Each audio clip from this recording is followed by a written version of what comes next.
And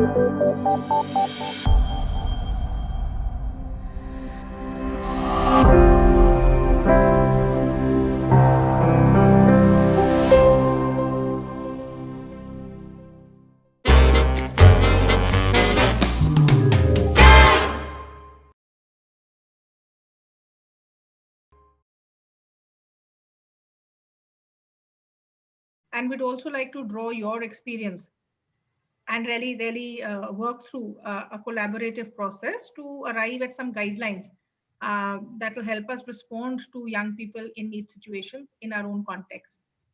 And I know you guys, you would be knowing each other because you're there for the last 4 days, and I can see many names here. But it'll be really nice if in the chat you can share your name. Your country name is already on. We can see it, but maybe your country and what kind of work you're doing with young people in need situations, to just give us a feel of the kind of work that's happening across, and what you are engaged in. And we can do, while we are talking, we can just keep typing in the chat so that we can just it'll just help us in the session as we go along. And I'll take the opportunity to introduce myself. I'm Ritikaa, and I'm part of an organization called Prava, which is based out of New Delhi, India. And we have been working with young people in urban and rural locations, and with youth-led and youth engaging organizations for the past 27 years. Really requesting if you can share the network that you represent and your engagement with youth work on need issues. Yeah, I see Marija putting it. Yeah, thanks so much. I'll also invite my colleague Kanika to introduce herself. Yeah, exactly. Yeah. Good morning, everyone. I'm Kanika, and I represent Commutiny, the Youth Collective, and the Vartalip Coalition. And we are working towards building collaborative ecosystems to promote youth-centric development, as well as youth work across India. And our ecosystem has about 200 member organizations who are all youth engaging and many youth led themselves, but mostly youth engaging organizations across the country. So thank you so much for having us, and back to you, Ritikaa. I think we can continue, people can continue introducing themselves as we move forward. Yeah, thanks. So we'll start, we wanted to start with a little interactive game that we are calling, it's the virtual bingo or peekaboo. The instructions are there on the slide, which is that we can all see, if you're from the laptop or our mobile, the camera, if we can cover our camera through a paper or a finger, and I'll share some statements while I share, yeah, like Kanika is doing, covering her with a finger or a paper. And I'll share some statements. When I share the statement, if you agree with it, then please remove your finger or paper from the camera and reveal yourself. If you don't agree with that statement, then keep the finger on and keep yourself hidden. Are the instructions, are we okay with the instructions? So can we do a test try? Yeah. Can we just cover ourselves and see? Yes.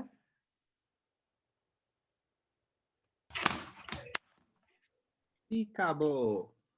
Peekaboo. Yeah. Okay. Peekaboo. Yes. Okay. So then, are we ready to start? Yeah. Some reactions are always good. That's the advantage of technology. Yes. And thank you so much. Lots of people also writing on the chat. Okay. So then let's go for it. I'll request if everybody can cover their cameras from the finger or the paper. And when I share the statement, then you take it off if you agree with it. Yeah. Yeah. Lovely. Nazan, if you can cover your camera from your finger or from paper. Okay, rest. Yeah. So here is the first statement. Working with young people is fun. If you agree, reveal yourself. Okay, let's see. Uh, um, Kanika, if you can stop sharing so that we can see people and then we can bring back the slide. I think the instructions are clear. Okay, let's go for the next one. Let's cover again. And here comes the second statement. The world focuses too much on responsibilities and not rights of young people. Reveal yourself. If you don't, keep yourself hidden. Okay. Quite a few are agreeing with it. Okay. Let's go again. Ready for third? Let's cover ourselves again. Here comes the third statement. Youthhood is a distinct phase in life with its own needs. If you agree, reveal yourself. Okay. Nice. Nice. You can look around in the room also who's agreeing with you and who's disagreeing. Yeah. Let's go back again. Two more statements we'll do. Okay. Here comes the fourth statement. The needs of the girls in NEET situation is same as boys in NEET situations. If you agree, reveal yourself. Yeah. Okay. Some are still hidden and some are have revealed themselves. Okay. It's a mixed response. Okay. Here comes the last one. For people who've just joined, please cover your camera with your finger or a paper. And this is the last statement. If you agree, reveal yourself. The statement is COVID-19 has increased the divide among young people from different contexts. If you think it's increased the divide, reveal yourself or else keep yourself covered. Okay, let's look around. Okay, quite a few agreeing, some still disagreeing. Right, lovely. So thank you so much. That was the little energizer that we wanted to do to also help us get a sense of the perspectives in the room. And it's always, yeah, it always is helpful to really instill some thought into ourselves and really seeing what perspectives, different perspectives we are bringing to the table. And here we are, as Musa said, to bring an Indian perspective to NEET situations. And many of you would be aware that India, Kanika, you can go to the next slide. That India is has one of the largest youth populations in the world, and far from being a homogeneous group, there is a huge diversity. If you see, we are the really a lot of young people. The demographic dividend is really a lot of young people in our country. Yet there's a lot of diversity, religious diversity, language diversity, and a lot of divisions also around castes and sub-castes. And if you talk about NEET, how many young people? If you see, we have 366 million young people currently, and out of which around 30% are in NEET situations, which is a huge number. And COVID-19 really has far-reaching impact, and COVID-19 has created a far-reaching impact. And if you see, if you were following the news, there was a sudden lockdown that was imposed by the government, and there was a major migrant labor crisis where migrants, who were mostly youth, and many of them in NEET situations, returned back in large numbers to their home states jobless. And therefore, if you see, in this period, around 4.1 million jobs were lost. And this is based on the study by the Asian Development Bank and ILO. And also, if you see that here, 17.8% youth educated but are jobless.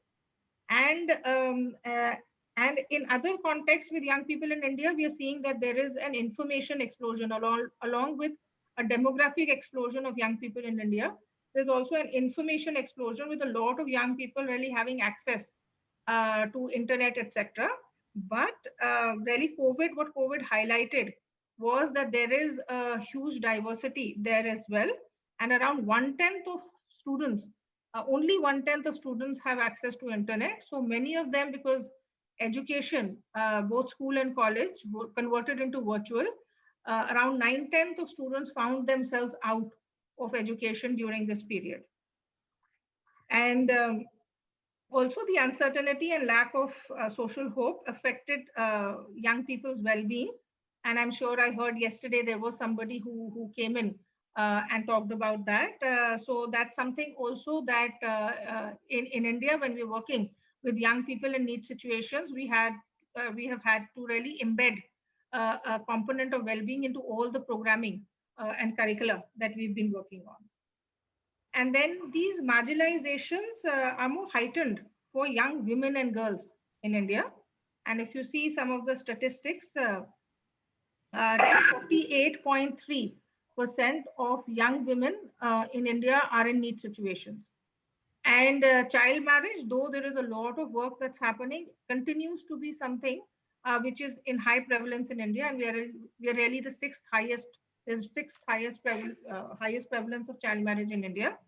And therefore, I'd like to, from this context and understanding this context of India, is how we understanding this, we engage with young people and create programs which really customize to the different situations of young people and young girls in India. And I'd like to show a short film of around 8 minutes that will really help us see the realities of these young women a little bit, and the kind of work we have kind of approach and work that we do in India, and understand that a little bit. So if Musa, I can request you to please play the film. Yes, please. So can we stop sharing? So, okay, thank you very much. And now, just a second. Okay. Can you see my screen? Yes.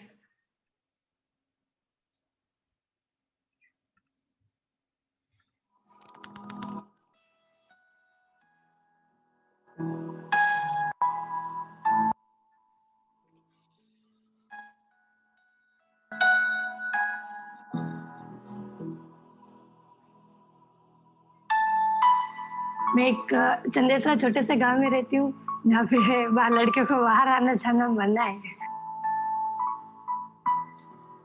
बचपन से वो एक ही सपना था कि ना मैं अपना ब्यूटिशियन में खुद की अपनी एक बड़ी शॉप खोलना चाहती हूँ। प्रथम स्वप्न थिला जे मु पढ़ी तो तापर 10 क्लास मु जिन मिसिली तापर मु पढ़ा आरंभ कली तापर आउ थरे कोन गले जे आउ थरे द्वितीय सेक्शन रे मु मो गां रो स्वप्न देखि देली।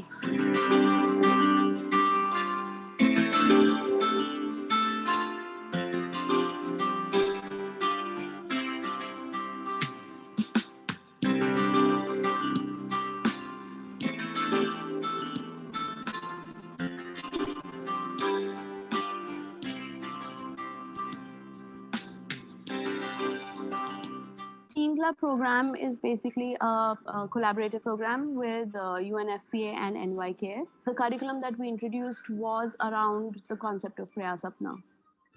The very word Prayas Apna is a wordplay between Prayas and Sapna. So the idea being that adolescents, irrespective of their age, do have dreams as well.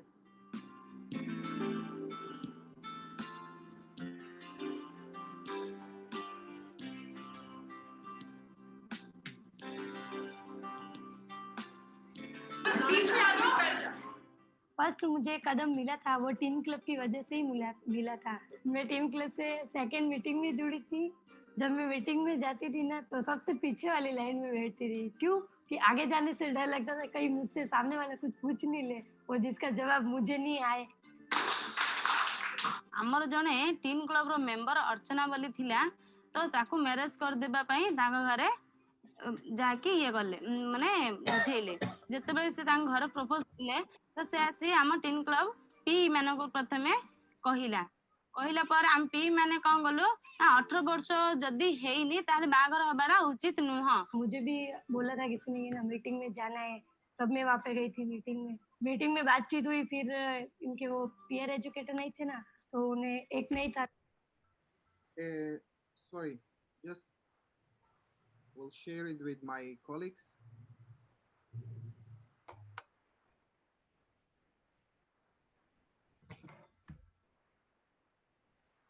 Yeah, sorry.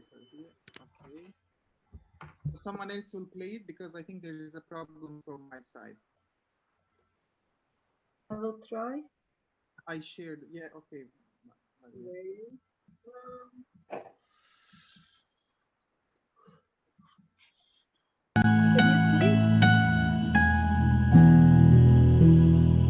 Can you see my screen? Yes. एक चंदेसा छोटे से गांव में रहती हूँ जहाँ पे बाहर लड़कियों को बाहर आना जाना मना है। बचपन से वो एक ही सपना था कि है ना मैं अपना ब्यूटिशियन में खुद की अपनी एक बड़ी शॉप खोलना चाहती हूँ। प्रथम स्वप्न थिला जे मु पढ़ी तो तापरे 10 क्लास मु जिन मिसिली तापरे मु पढ़ा आरंभ कली। तापरे आउ थरे कोन गले जे आउ थरे द्वितीय सेक्शन रे मु मो गाँव स्वप्न देखिली।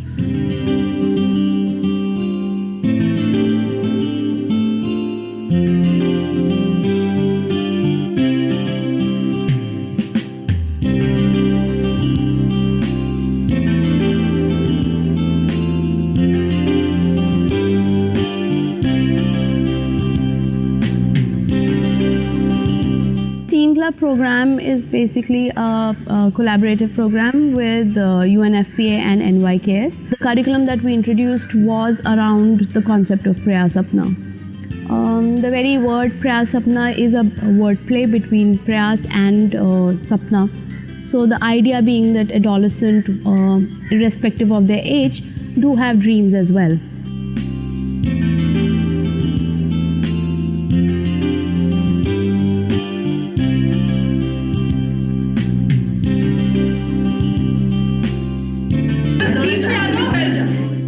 फर्स्ट मुझे कदम मिला था वो टीम क्लब की वजह से ही मिला था। मैं टीम क्लब से सेकंड मीटिंग में जुड़ी थी। जब मैं मीटिंग में जाती थी ना तो सबसे पीछे वाली लाइन में बैठती थी। क्यों कि आगे जाने से डर लगता था कहीं मुझसे सामने वाला कुछ पूछ नहीं ले और जिसका जवाब मुझे नहीं आए। आमर जड़े टीन क्लब रो मेंबर अर्चना बोली थिला तो ताकू मैरेज कर देबा पई ताका घरे जाके ये गले माने बुझेले। जिते बड़े से घर प्रपोज देले तो से आसी आम टीन क्लब पी मान को प्रथमे कहला पर आम पी माने कौन गलु 18 वर्ष जदि हेनी ताले बागर हबारा उचित नुह। मुझे भी बोला था किसी ने ना मीटिंग में जाना है, तब मैं वहाँ पे गई थी मीटिंग में बातचीत हुई। फिर इनके वो पीयर एजुकेटर नहीं थे ना, तो उन्हें एक नहीं था तो उन्होंने मेरा नाम लिखा था पीयर एजुकेटर में। मैं जब टीम क्लब की बैठक करवा रहा था सारिका को देखा वहाँ पे, उसके परिवार की स्थिति को मैं जानता भी था। मेरे को लगा कि ये लड़की कुछ कर सकती है। गाँव गोटे बैठक कलु गाँव किसी भद्र लोक आउ एपी बीटीएफ आमर पी 4 जन किसी वृद्धा लोक सब मिसी जाई बुझेइतिलु बारंबार तथापि आमु अवॉइड कले जे तमे गोटे छोट पिला तमे कौन करि परिबो। कारण एबे आम सामना रे जदि गोटे झियो जदि एमती डेथ हो जाउची तो आमको केते कष्ट लगे। तो एमती आम सिलेक्शन कलु जे तो जड़े जदि सेमती है आउ अन्य माने सेमती न हुंतु। आ टीन क्लब रु जाई मते जहाँ भी शिखिलु आमे आम गाँव समस्या किंदी पूर्ण करिया। हमने जब ये काम शुरू किया तब से ही हम कम्युनिटी के साथ ही ये टीन क्लब का एसोसिएशन हमारा बना रहा है, क्योंकि नेहरू युवा केंद्र का अपना नेटवर्क यूथ क्लब और महिला मंडल के थ्रू विलेज लेवल पर है। उनके सपोर्ट से वहाँ टीन को आइडेंटिफाई किया, टीन्स को एक क्लब के रूप में फॉर्म किया और फिर उनकी नर्सरिंग हमने शुरू किया।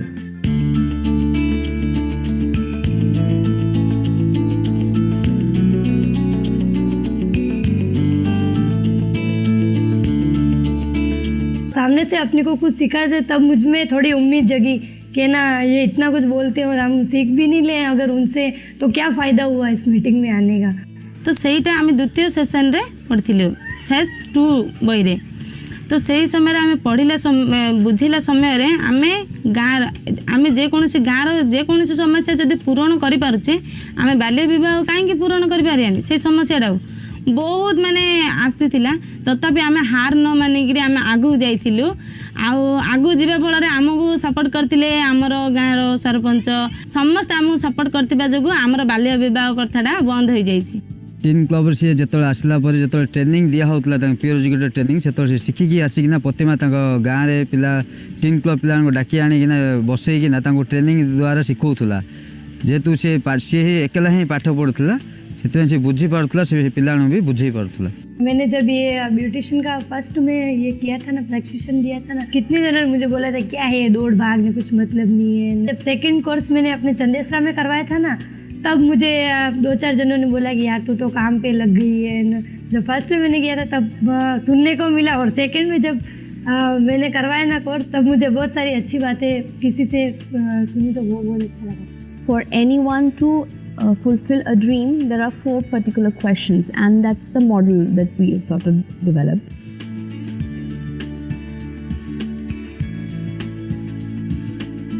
से स्वप्न आम जारी रखी आम 4टा स्टेप नहीं आम स्वप्नटा पूरण करूँ। सोच तो ये है कि अकेले अकेले तो हम कहीं जा नहीं सकते ना, एक जने को साथ में लेके ही चलना है ना। तो वही मुझे सपना दिख रहा था कि मुझे अपने कोर्स करना है और मैं इस चीज़ के बारे में दूसरों को भी साथ में लेकर चलूँ। We thought this mechanism was good since NYKS is one agency with a lot of networking, and they were reaching out to real far-flung villages in the country. Because we are headquartered here in Delhi, and also the NGO partner, the national level NGO is also headquartered in Delhi, plus the NYK's office. We ensured that we would all meet quite frequently. So wherever, any time we've had any issues in terms of solving a problem, we would come back on a tripartite level. At the block level, we have a cluster level meeting which happens every month. And then the cluster level meeting, the issues are consolidated together by the block level functionary, which is brought into the partnership calls. The partnership calls is done every fortnightly with all the stakeholders together on the con call, where the issues from the field comes alive. I believe that this curriculum has managed to bring about changes in those adolescents. They're now confident a lot, and I think this curriculum has allowed them to be questioning not just themselves but also within the space of their community. आमर जदि आम आगु जाऊँ डर लगुला आम पछे आम APB BTF अच्छा जहाँ बेले तुम जदि गाँव किसी समस्या जदि पूरण करने को चाहूच तो सेमिति ही जारी रखी पूरण कर टीन क्लब जाइए मुझे इम्प्रूव करेतु आम गाँव लोक समस्त धन्य धन्य कहते टीन क्लब को सब बेले थाऊ रही थाऊ कहते। मुझे आगे बढ़ना है तो मैं बढ़कर ही रहूंगी, कभी नहीं भूलूंगी कि मैं जब जिस स्थिति में थी और जब से मैं टीन क्लब से जुड़ी थी और मेरी जो स्थिति बदली है ना उसको मैं कभी नहीं भूल पाऊंगी। If we are able to light fire in people's heart, because जब दिल में वो आग जल जाती है तो then it doesn't matter, because then it will just run, they'll run with it.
Ritikaa, you're on mute, Ritikaa. Thanks so much, Musa, and thank you thanks for the technology part also to work and help us see it. And hopefully the film would have given a glimpse of our work, we would like to share a little bit more about what we do and our approach in India while working with young people. Prava has been facilitating the development of a generation of empathetic and sensitive young change makers for the last 25 years. And we do it through psychosocial interventions, helping youth build more inclusive identities and societies, and thus bringing about transformation. And Community, like Kanika shared in the beginning, was incubated by Prava, and really it really brings together as a collective some of the really some of the best youth engaging organizations in India. And the idea of the collective is to really promote youth centric spaces through joint programming and public engagement on contemporary issues, including young people in NEET situations. And as the film and film we could see through the film that young people in general and specifically in NEET situations, we feel have basic needs and what we are calling growth needs. And I think you did have a session on needs in the previous days. And what in our approach we want to remind ourselves when we are programming for young people in NEET situations, that we do need programming on basic, ensuring that the basic needs of some of these young people are catered to. But in that process, also remembering how the growth needs are also important. Like we saw in the film, the young people in whatever situation they are in like to dream, like to fly. And if we really invest in building capacities of young people, they do want to solve their own problems. And therefore, in India, we are wanting to move from looking at young people as demographic dividends who will reap the benefit or are the leaders of tomorrow, to actually looking at young people as multipliers. Multipliers who in turn can multiply their own potential. They can surpass some of us as youth workers. We can have a plan and we can get them started. But where the young people can take themselves, I think if the capacities of decision making, of self-awareness, of agency building, of really self-esteem are invested in, really young people, we believe, can be lifelong learners and create their own paths, which could possibly we could also not imagine in that sense. And that's really the effort that we do in the approach that we work with young people. And therefore, that's the invitation of continuous really emphasis from our side on how we can do that better and better, and in collaboration, and this in an intergenerational way, in that sense, where young people and adults are really coming together and collaborating and creating this magic. And with that, I hand over to Kanika, my co-facilitator, to take us forward. Thanks, Ritikaa. So I think just, this intergenerational cooperation, and that's also what our session sort of was titled. And I just want to kind of bring a little focus to that and actually draw from the film. So part of the reason why, we also wanted to show you this film is because one is it's the context of the work that we're doing with young people in NEET situations, and how we are working towards building their resilience to not just not fall into it, but also to be able to tide through it for as long as they are there, and then be able to also come out of it. Because sometimes NEET situations are temporary, but we have to, kind of survive through that period. Just as particularly right now when we see COVID and how many people have fallen into it, but the possibility of coming out is there as long as we can remain resilient, build the capacities that we need. And the intergenerational aspect is what comes into kind of, what I want to highlight here. And that's what also we saw in this film. It wasn't just what young people can do. So while we work directly with young people, it's not just about what can young people do, but it's also about what are the enabling systems and contexts around them, right from their families, their communities, their educators, facilitators, government functionaries, large sort of bilateral organizations. There is a role to play for everyone. And that intergenerational cooperation actually is what we have sort of put together in a framework that we wanted to kind of talk to you all about and see if we could do something together here. is that, needs of young people and our responses to those needs. We sort of capture it under this framework of youth duties and rights. And we use the language of duties and rights because that's familiar to us. In the Indian Constitution, we talk about fundamental duties and rights. And I think responsibilities and rights is possibly more familiar to European youth. So I just wanted to make clear that it's the distinction is only in terms of the context, where in India duties is a more familiar word than responsibilities. And we do believe, like I was saying, is that for young people to remain resilient to NEET situations, as well as to be able to come out of NEET situations, they have a role to play as active citizens, and we have a responsibility to create an enabling context for it. And that's the framework, therefore, that we want to introduce to here is on youth duties and rights. And before I tell you a little bit about this particular, so there's a combination of youth duties and rights you will see, but I'll tell you a little bit about the process, and let me just go back here. So that it's not distracting, but we, as we were introducing ourselves, I mentioned that we are a coalition and a collective of a large number of youth engaging organizations, as well as youth workers and young people who form this ecosystem. And we came together to formulate this framework.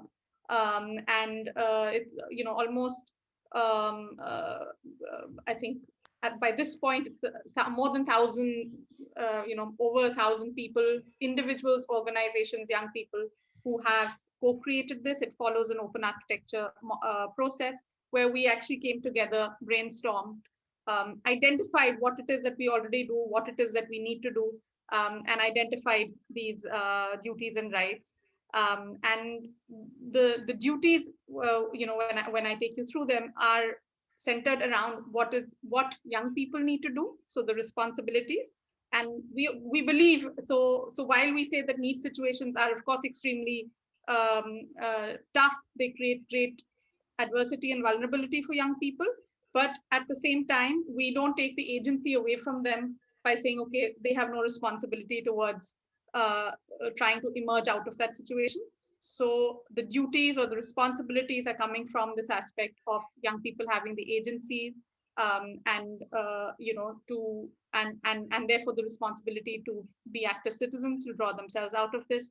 And as we were saying, for us as youth workers and adults to create enabling, empowering context for their leadership. So this framework, now I'll tell you a little more, the open architecture sort of process through which we came up with it. And we arrived at top 3. So there were many duties and rights that came up, but this group of, to start with 100 organizations, and then that's expanded into 1,000, arrived at these 3 top duties and rights. And I'm going to take you through them right now, where the first one is, young people having the duty to take leadership in every space and sphere. And in order to make that happen, they must have the right to decision making and representation in every space and sphere. And I, just to give you a small context, especially in India, where patriarchy and hierarchy are extremely, extremely prevalent. We talk all the time, because we have such a large youth population, we talk about nation building being led by young people, and they have the responsibility to do that and say to contribute, towards our growth. But rarely are they involved in any sort of decision making. They're only seen as hands and legs and energy, and so you want voluntary engagement, but you don't really want their wisdom, or you don't think they're wise enough. So this is why we felt that this balance was important. And I'm not going to read out everything to you here, but what we came up with when we came up with this framework is we also identified indicative practices. Now, these are practices that make this come alive. The whole idea was, the experience of legislation that lies in the Constitution and things like that is that it remains intellectual. how do you make it real? How do you make it lived, and a lived experience for a young person as well as for everyone else? And so for the duties and rights, we came up with indicative practices. For example, the ones on the left are rights related. So young people there should be, say, a percentage of seats that are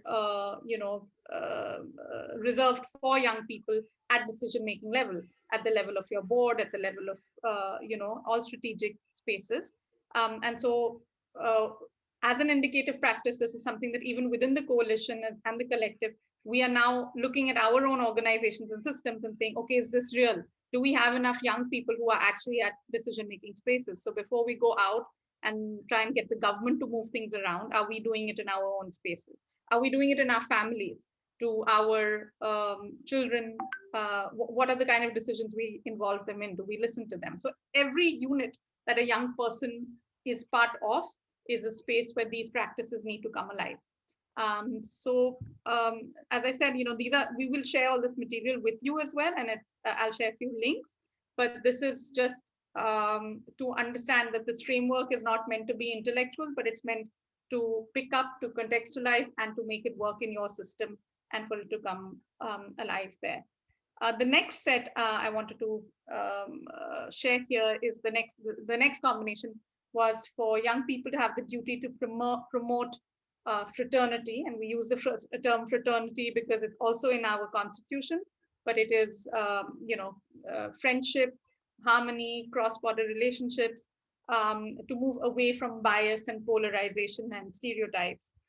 But for that to happen, they need to have the right to enabling spaces and spaces for self-discovery. So again, contextually speaking, you saw the vast sort of socio-cultural and geopolitical diversity in India, and that can often result in a lot of polarization. But unless we create spaces that are enabling for young people, we cannot expect them to have open minds and suddenly emerge out of stereotypes that they have always held or grown up with. So again, there are practices here that sorry, I think some of these practices are a repeat from the previous one. There's some error. We'll correct that before we send it across to you. So likewise, I want to just quickly take you to the third, which is the duty to proactively engage in social change by volunteering. But there also then for young people to have the right to sustainable livelihoods and entrepreneurial opportunities of one's choice.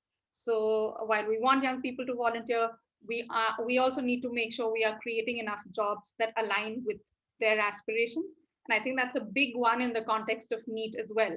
There is a lot of, a large number of young people remain unemployed also because what is being offered to them is just not aligned with what it is that they want to do. And we saw that happening, also in the film.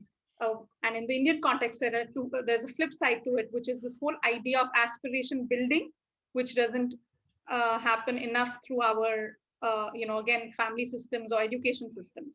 So to align something with aspirations, it's also important to create spaces where young people can dream, as Ritikaa was saying. And we don't have that enough for them to then be able to decide whether or not there is an alignment with their aspirations.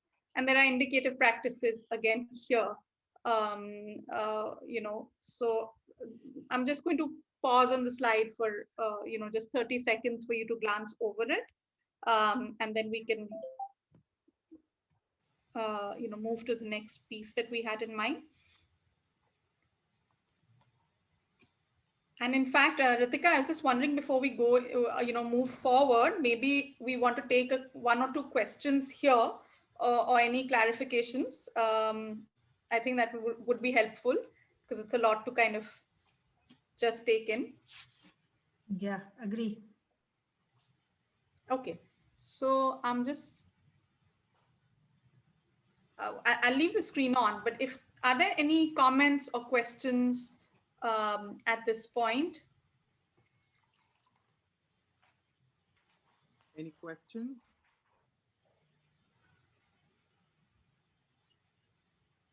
It's more just reaction, but actually I had the same same feeling and reaction last year when we heard from your colleague Ash about the reality. It's just the numbers are like so big. I mean, Yeah. Europe is small, and I live in Belgium, which is super small. So just hearing that there, unfortunately, 366 million NEET people. Yes. young people in NEET situation in India. It's God.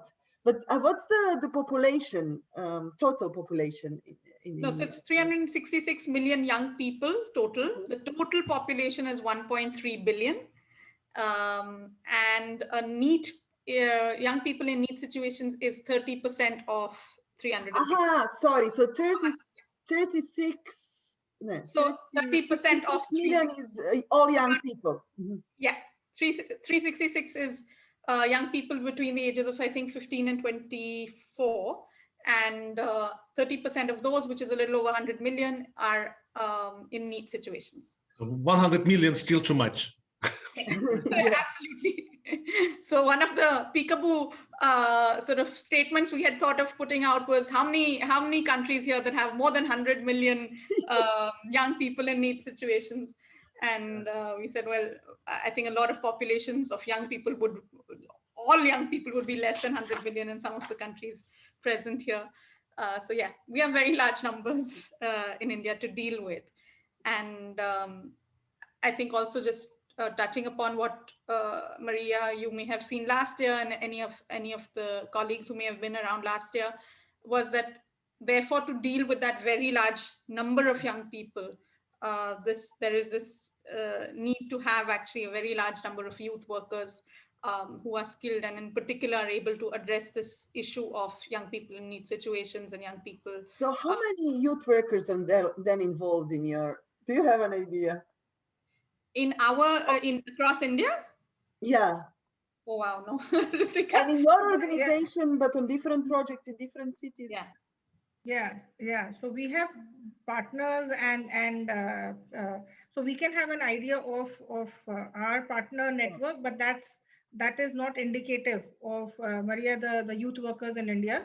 And the one of the gaps, and we did a study and actually realized that one of the big gaps is that there is no youth work formal training. There is no training in India right now that prepares facilitators to really become youth workers.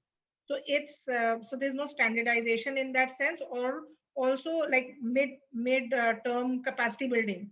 So that was a huge need that emerged when we did a study of organizations who were working with young people across India. And that was a big gap that emerged because a lot of youth workers said that I'm learning at the grassroots while working with young people, but how do I build my capacities? And really, if I can go to the next level, I can take the young person to the next level, but that's a big gap. And therefore, we don't know the numbers of youth workers, and the capacities also vary. There's a whole range. And that's what we are also working towards with also the Commonwealth countries, etc., to really come up with some of those standardized curricula and so courses that can then help youth workers really strengthen their capacities. Thank you. Yeah, I think. Go on, Maria. Sorry. Yes, I have a question. I am very curious about the statement you made. If the girls have the same needs as boys in NEET situations, and I was wondering how it is in India. Do you have the feeling they have exactly the same needs, or that girls have some extra needs? Sure. Should I take that, Ritikaa, or would you like to? Yeah, you take it. I'll come in as well. So, Mariana, as I think also the film sort of may have shown you, there are completely very, very different contexts actually for young girls and young boys in India. Again, stemming from cultural, patriarchal contexts. And so it's very easy. It's far easier for young women, young girls to fall into NEET situations because they are pulled out of education much earlier, and they are also usually not allowed to go in for further training and things like that because it comes with them having to leave their homes, which is either not safe, or if there is an expense involved. So when parents decide, how much money they can spend on the training or education of their children, boys will typically get priority because girls are expected to eventually get married. And that whole context of child marriage that Ritikaa shared in one of the slides is extremely real. So that also sort of aggravates the situation. And so there is a very big difference in what young, sort of the kind of attention that young girls will need in terms of drawing them out of NEET situations as opposed to boys. Ritikaa? Yeah, and then therefore adding, so typically if we do an intervention, design and intervention, we would do a specific curricular or an intervention with young girls first to help them really build their agency in that sense. And then because we feel it's important to get the girls and the boys also together and run some curricula that are common as well. But in typically Indian context, we will need to run a curricula or an intervention with young girls first, so that they're confident enough to then, when we're bringing in the boys and the girls together, they're able to express their opinions and their aspirations, etc. So that's typically how we need to deal, or we work with that. Right. And also the whole exercise of aspiration building. So while young boys may have, I mean, it'll even for them, depending on their context, it's very limited what they may dream of becoming. But for young girls, this whole idea of dreaming and having an aspiration towards which they can work is also quite alien. Their futures are quite set as far as what lies in store for them is concerned from the day they are born, really. So that's for us in our and in our situation, that is definitely holding true in a much more aggravated manner for young girls in NEET situations, or for any girl in India, including me, who comes from a very, whatever, in that sense, a background which is economically sane, caste, etc. Still, people like me as well grew up in households where we were taught that our aspiration is to get married and not necessarily education or training or to establish a career. And people like us also had to fight to with our educated really parents and everybody to break through the mind barrier in that sense, to really establish and what we say equality in that sense with the partners that we have. So yeah, it's a challenge that we have to navigate through. Maybe we can continue with the session now and still yes. Your question. Can I just ask one more thing, because Ritikaa, you just mentioned it, and it's about the caste system. How strong is that still, and how is that related with the NEET situation as well? You just mentioned it. You didn't think about that, but you just mentioned it now. That's why I'm asking. It's very strong. It's very, very strong still.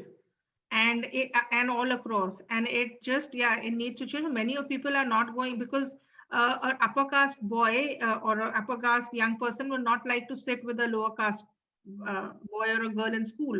So you have to have separate schools and separate sitting arrangements, and therefore when there is a limitation of resources, naturally the upper caste go to school, and a lot of what you see in NEET situations, young people will be mostly from lower scheduled caste, scheduled tribes, that category, and therefore there's reservation that the government has put, but there's always many of those are not being utilized fully in the way it was conceptualized, because the caste hierarchy is very, very deep in India and very difficult to break still.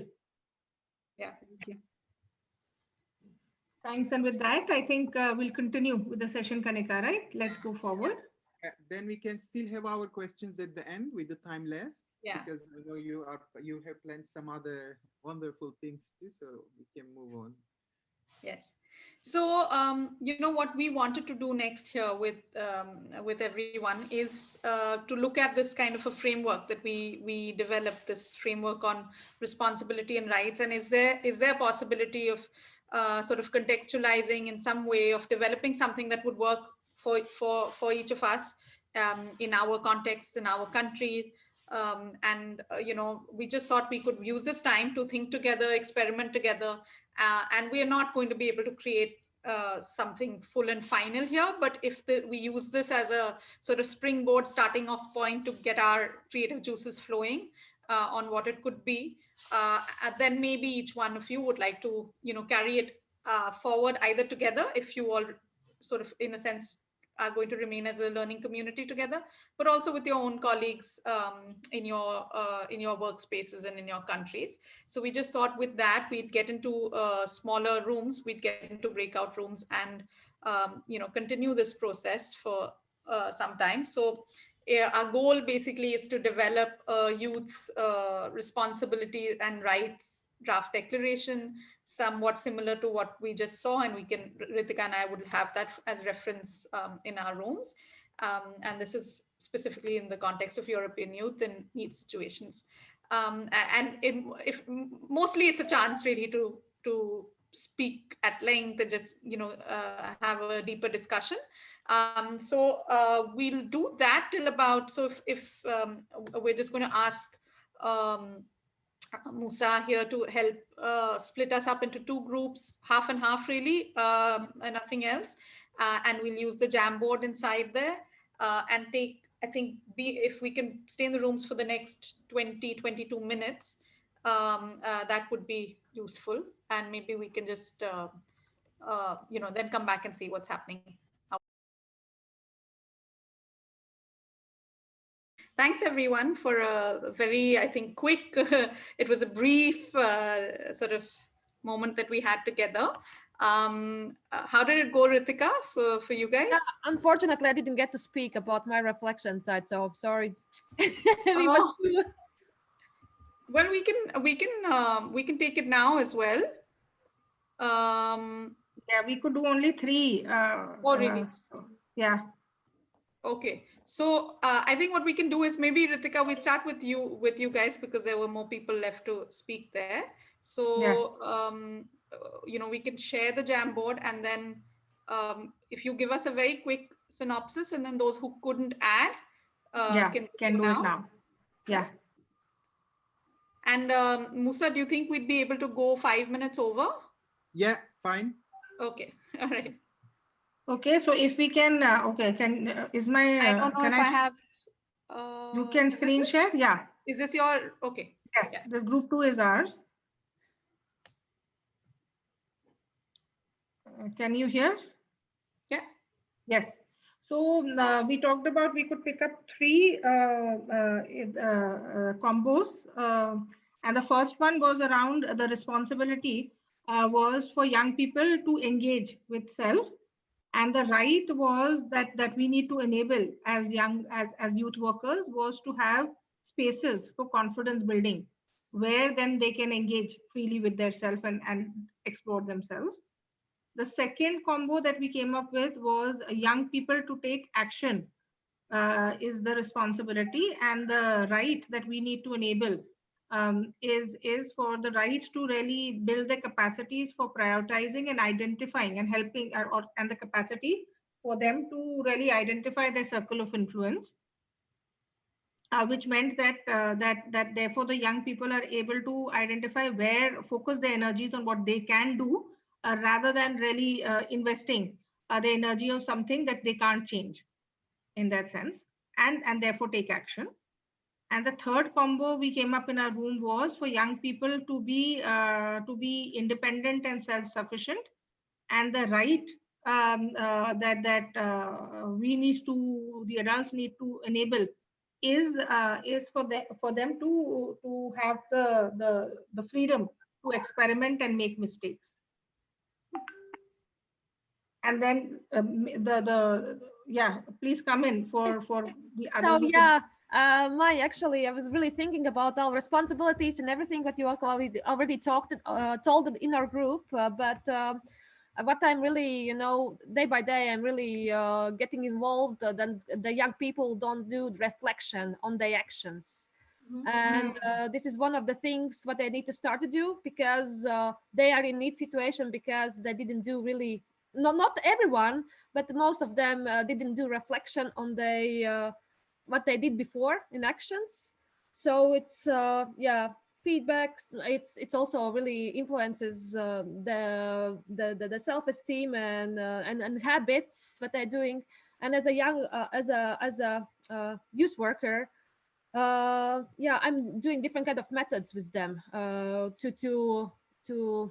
give them tools to make this the self-reflection yeah, self-reflection losing the words self-reflection actions. So it's like we are doing mandala, different kind of mandalas. It's with the filling in with the words. We are doing also, we are making day plans.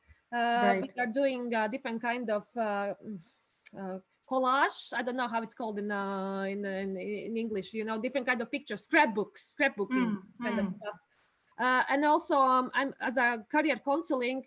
I'm not doing career counseling really in this way. I'm doing talent counseling, what is really, really important actually for the kids to realize what kind of talents they have. And then they also can work with it and do the self-reflection. Oh my God, I have this kind of fantastic talent, so I can maybe do this kind of job, you know, all this kind of stuff. So I have more, but yeah, we don't have too much time. I can talk and talk. Nice. No, but very relevant one. Thanks so much for bringing it up. Yeah, young people. I'll just add the fourth one here while we go ahead for daily reflections, and really for us to have those tools, make those tools available for this self-reflection. Very, very important. Thanks so much for adding the fourth combo. Anybody else from my group who wants to add before we need to go to the next one? Are we good with these four? Group 2. Okay, we can show with the reactions. This. Okay, I can see uns. Okay. Ons. Answer. Oh, okay. I will just tell about my experience. I don't big experience the youth, but I working with at this moment at this young woman youth. How system I don't know how is it in English correct. Systemic psychosocial consultation. How I get the youth problem is problem and youth is youth. Show them with methods, consultation. How I make it that youth isn't problem. Problem is problem. Youth is youth. Yeah. Nice. Right. Thanks so much. And with that, should we move to the other group? Yeah, we can. Yeah. Yeah. Kanika, back to you. Come in, yeah, later if they wish. So this was us, and we were still talking. And the interesting thing, actually, for me, Ritikaa, that came up because you know, we come from the Indian context here, was that especially Daniel, who shared that in the European context, a lot of the duties and rights that we talk about, the rights especially, sort of exist somewhere theoretically, at least. So the big gap we were sensing here was in practice. So how, sorry, was someone saying something? I said at least theoretically. At least theoretically. So yeah, the gap that needs bridging is certainly in the practices. But you know, some of the things that we saw similar is in terms of participation, both aimed at social inclusion as well as in you know, decision making and in political life, and their you know, right also then to enable their participation and you know, civic and political education that creates that structure for participation. So you know, this was sort of a combination that was emerging. One of the things that came up was to for the duty of young people to become independent, and this was independent in many ways, which includes everything from their own housing to, you know, their jobs and things like that, but also then to have structural help from the state to be able to achieve that. And then volunteering came up, which you know, again, which combined with participation. And yeah, I think that covers it. And of course, the right to be supported in their education and their professional careers. So our sense was really that what we needed to get our teeth sunk into was, the practices. And I'm hoping that that's something that we can, do over time, everyone here. So I'm going to just stop sharing this for a second here. And go back to, I think the idea here was to just get this this thinking started. And I actually really like this last one that we spoke about, Ritikaa, from your group also, which is duty to reflect, which means learning, for young people to remain learners for life. I think that just really excited me to hear that. I think I'm quite sure that's not in any legislation. Daniel, tell me if I'm wrong.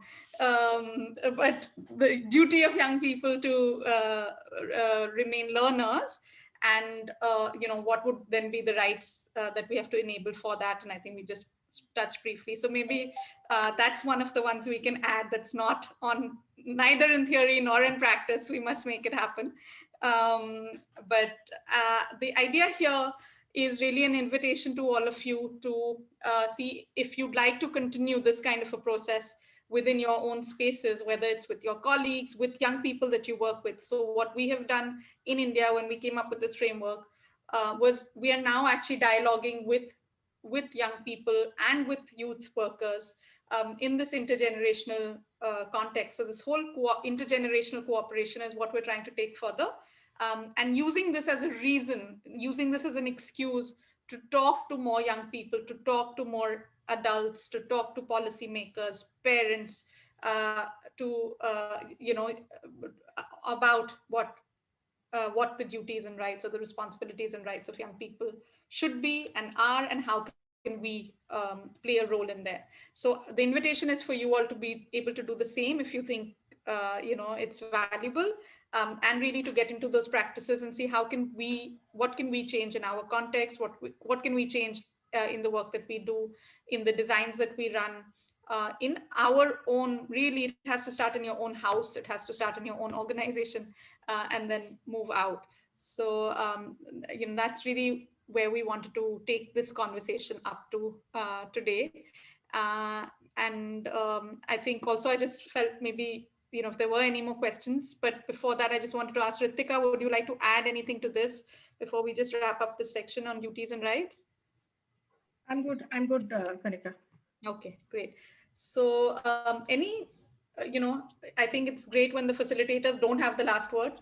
So if there's any last words out here, we could take a couple of questions, and these questions also not necessarily for us, but we could ask each other as well. If there's a question. Or there could be last words, can also be insights or suggestions or anything that's coming, or word cloud. So any of those before we hand it back to, I guess, Musa. Yeah. Or maybe Kanika, Ritikaa, it can be a good opportunity also for the participants to have these like several more questions, because it's a great having you present with us. So maybe to use this space and opportunity.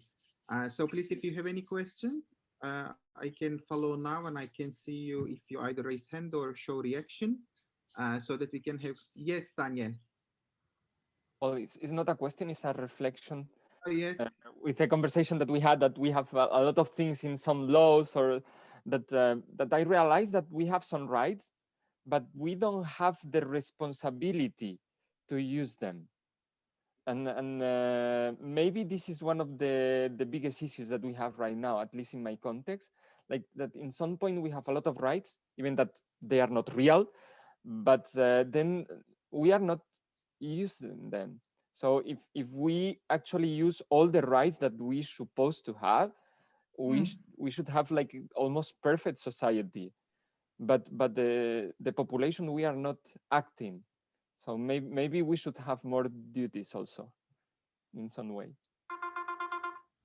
It was the reflection. That's a great reflection. Thanks. Yeah. Okay, thank you, Daniel. Any other reflection or question to Kanika and Ritikaa?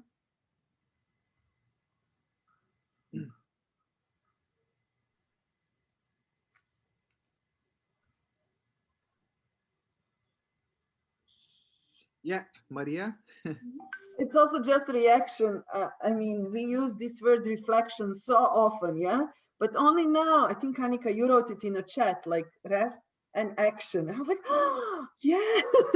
It's, like how you stress this part on action, and that not just, it's in the process of reflection, but also that it leads actually later to action or improvement of the actions that we are doing. And yeah, so it's just a small thing. I was like, yeah, I've seen that word so many times, but when you put the stress on that part of it, I was like, yeah. So we call it reflection. So it's a cycle of action and reflection that's what learning is. It's a cycle of reflection and action. Yeah. Thanks. Any other?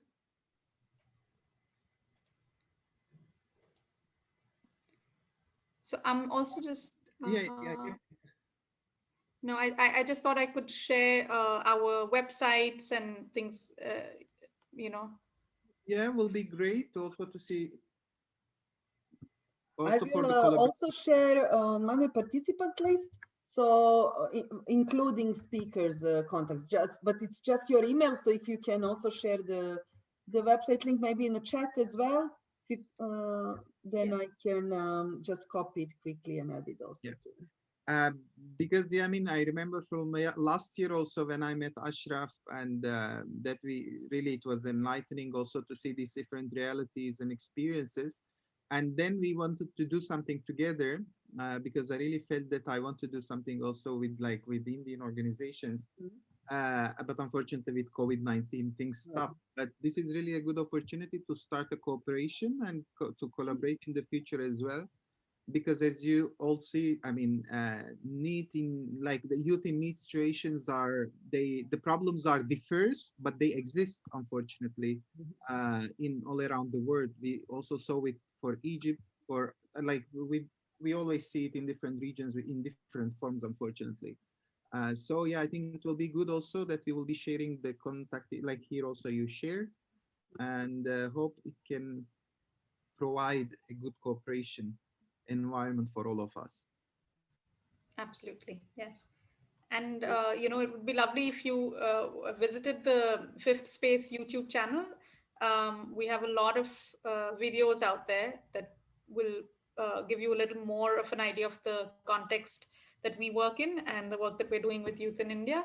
And I think a lot of it will resonate with what you're doing, and perhaps you'd be able to use it as well. So please feel free to get on there. We have a few books that are particularly useful for youth workers. So I'll just again put them on chat. I think they can be found internationally as well, but if you write to us, I'm sure we can, get you a copy. So,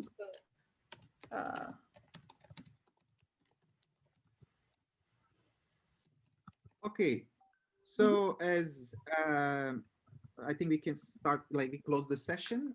And before, of course, I would like to thank you very much, Ritikaa and Kanika, for being with us and sharing and even running this wonderful session, because it was more than speaker, but you also run the session. So thank you very much for that.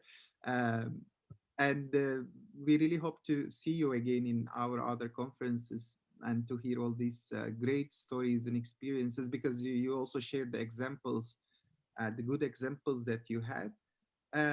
So thank you very much once again. Thank you. Thanks, everyone. And thank you for thanks so much conversation. Yes. Thank you. Kanika, you can stop sharing. Right.